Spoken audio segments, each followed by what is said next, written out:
বস্তু বাহিনী সামৰি ক'তনো যাব লৈছো ভিডিঅ'টো শেষলৈকে চাই থাকিলে গম পাব। এয়া আমি পাঁচজনী ধুনীয়াকৈ বেগ পেক কৰি আছো আৰু এতিয়া আমি টমটম মাতিছো বেগ নিবৰ কাৰণে।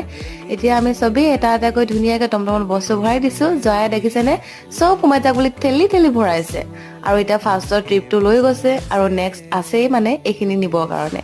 আৰু যাতে কামখিনি জল্দি হওক সেইটো ভাবি আমি তললৈ কাপোৰবোৰ নমাই দিলো এইবিলাক।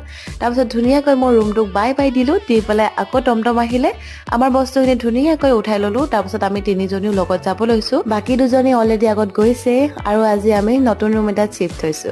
সেইটো কাৰণে আমি এতিয়া বস্তু বাহিনীবোৰ চব এতিয়া ভিতৰলৈ ভৰাই আছো। আৰু এই দেখিছেনে মানে এগাল গোটেই দম পাতি আছে, ঠিক কৰিম বাৰু লাহে লাহে, ভিডিঅ'টো শেষলৈকে দেখা পাব। আৰু এয়া আমি ধুনীয়াকৈ এতিয়া ৰুমটো চাফা কৰি ললো আৰু অলপমান কৰিব আছে যিহেতু আজি ভাগৰ লাগিলে আৰু আজি ইমানেই আছিল।